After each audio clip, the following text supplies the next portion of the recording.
I'm Desiree Lopez. Thank you for joining us. But first, we begin by highlighting how a local business is keeping us safe in the Central Valley by letting us know the rights and wrongs of recycling. Mid-Valley Disposal says it's seen an increase in truck and facility fires. So what can we do to stop flames from sparking?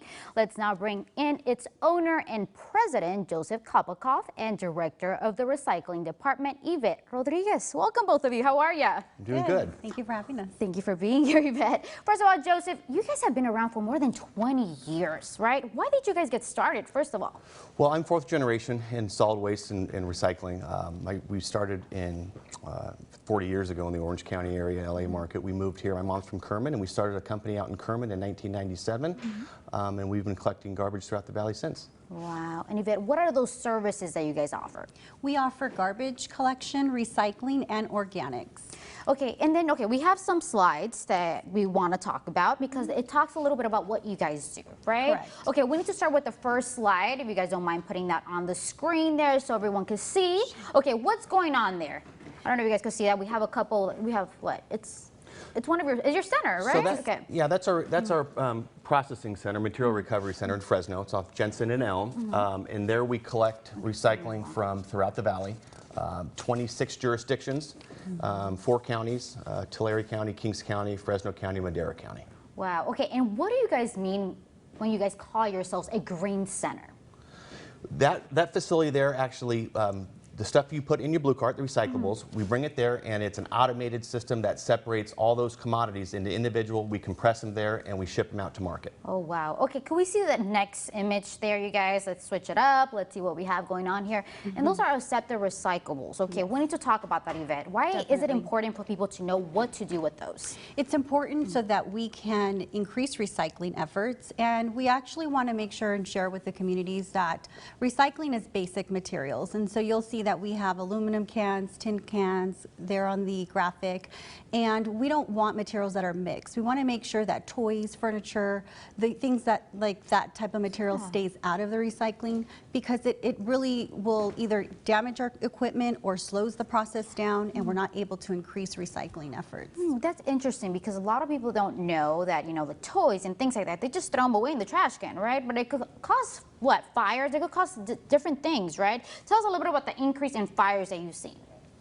So over the last 18 to 24 months, we've seen a significant increase in recycling fires, both in our trucks and at our facility. And a lot of those stuff we're picking up, or they're throwing away hazardous waste in the recycling bin where it doesn't belong. The biggest problem we're seeing lately is lithium-ion batteries.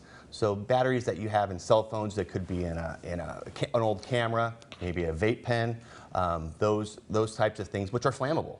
And when they get mixed in with recycling and they're packed in our truck, that could cause a fire there. Or if it gets to our facility, the fire starts once it goes through the screen process and we're sorting out the recycling. Okay, we see an image there as well. That's what could happen, right? If people dispose of things not properly. This is what we call a hot load. So our drivers are trained when these situations do occur, but this is what happens when a customer accidentally puts flammables or hazardous waste inside our recycling carts or bins. They end up having to quickly think and make sure that these loads are dropped in a safe environment, so we're not affecting the household or the residents in the surrounding area. So this information is really important to get out there, so we decrease the amount of fires, but also putting our employees, in these unsafe situations as well. Exactly. Right. Now, okay, that's a list of things, right? Is the hazardous fluids, electronic waste, batteries, propane tanks, cans, flammable materials. People don't really think of that whenever they throw those away in the trash. Yeah, people seem to think that everything's recyclable, so we're here to help educate the community. We have 7 recycling coordinators that go into the cities that we serve and distribute these education materials that you see here to help educate about what goes in each container: trash, recycling, and organics.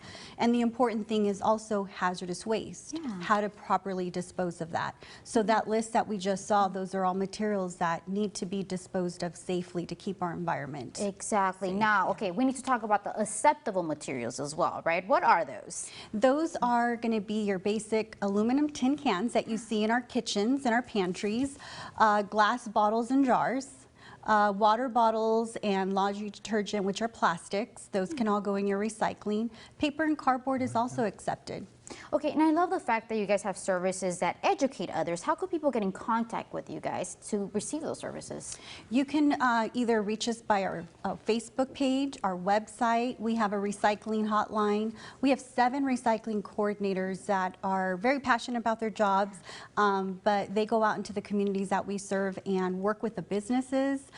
We go to the schools and help educate the students. So our company is very community-based and very involved. Community partnership is really very important to us. And of course, right now we're looking at an image that says safe disposal locations. Talk to me about that. So this is really important too, Yeah. because we want to share with the community where to safely dispose of these items. So batteries can be dropped off in locations such as Home Depot, Lowe's, different locations here in Fresno. Used motor oil, we have those people that change their own motor oil. They can take it to AutoZone, O'Reilly's. They also accept anti-fluid or antifreeze, also used motor oil, filters, thank you, for free. And so we want to make sure that they also know that there's a hazardous waste facility. And so this website that you're showing here is our Fresno County website.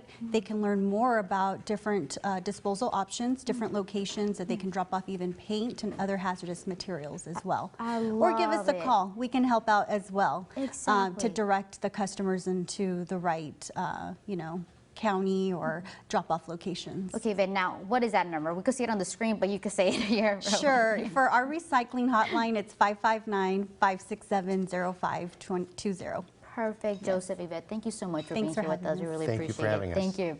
Coming up, are